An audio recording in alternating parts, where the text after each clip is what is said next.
I've lived my life thinking I understood reality, what's possible, what isn't, what can be explained, and what falls into the realm of imagination. But there was one night, one experience, that tore every bit of certainty I had into pieces. People always ask me what the most unbelievable thing I've ever seen was, and though I hesitate to tell it, because it sounds like madness, I'll try. Maybe putting it into words will make it feel less like a scar burned into my mind. It began on a cold autumn evening. I was returning home from work, the streets unusually quiet, the sky painted in that deep shade of purple right before darkness swallows the last light.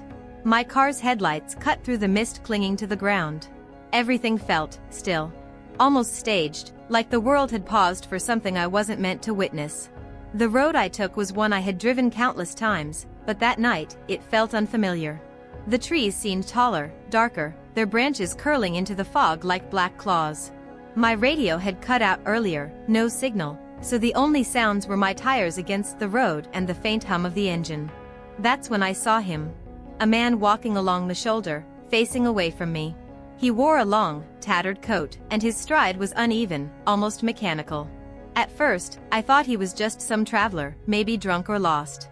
But as my headlights swept over him, he turned his head, not his body, just his head, and locked eyes with me.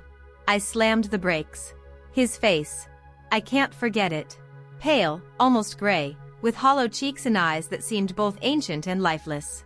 Yet he was staring at me, directly, as if he had been expecting me. For a second, I froze, gripping the wheel, heart hammering in my chest. Then, just as my car rolled to a complete stop, he vanished. Not faded, not walked away. Vanished. Like a candle blown out. Shaking, I stepped out of the car, against every instinct screaming at me to just drive. The air was colder than before, so cold my breath came out in thick clouds. I searched the road, the ditch, even the trees, nothing. Just silence pressing in on me, heavier than it should have been. And then, I saw the footprints. Boot prints, fresh in the damp soil along the shoulder. They led forward, onto the asphalt, and then stopped. Right in the middle of the lane. As if the man had simply ceased to exist mid-step. I stood there for what felt like hours, staring at those prints, until the sound of a distant branch snapping in the woods snapped me out of my daze. I ran back to my car. But the night wasn't done with me yet. A mile down the road, as the fog thickened, I noticed something strange. The world looked different. The houses I usually passed weren't there. The small gas station on the corner, gone. Instead, there were dark, crumbling ruins, stone walls half swallowed by the earth, as if they had been standing abandoned for centuries. The road itself seemed older, cracked, lined with weeds pushing through. Panic gripped me. I was still driving on the same stretch of highway I had always known, yet it wasn't the same place anymore. My phone had no signal. The clock on my dashboard had stopped ticking. Then, up ahead, in the mist, I saw movement. Figures. Not one man this time, but several, standing in the road. At least 6 or 7 of them, dressed in those same tattered coats, their faces hidden in shadows. They stood shoulder to shoulder, blocking my path, unmoving. I slowed the car, terrified. I thought of turning around, but when I checked my rearview mirror, the road behind me was gone, only endless darkness, no headlights, no markings, just a void. Trapped. As my headlights illuminated the figures, they all turned their heads in unison.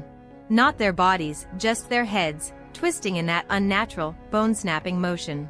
And though their faces varied, some older, some younger, their eyes were the same. Empty, yet watching. I could barely breathe. My instincts screamed at me to drive, to push through, to escape. So I floored the gas pedal. My car roared forward, and as I braced for impact, expecting to hit them, they dissolved into the mist, vanishing like the first man had. For a moment, relief washed over me.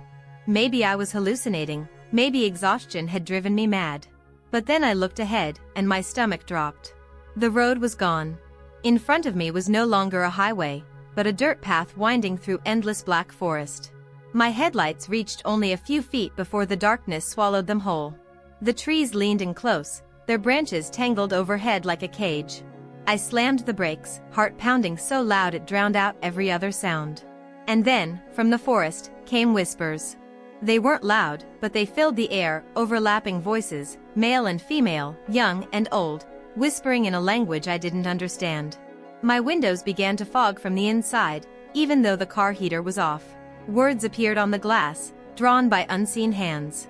3 words, scrawled backwards so I had to read them through the mirror. "We see you." I lost it. I screamed, started the car again, and just drove. I didn't care where the dirt path led, I didn't care what I hit, I just needed to get away. My tires tore through mud and rocks, the car bouncing violently, but I kept going until suddenly, without warning, I was back.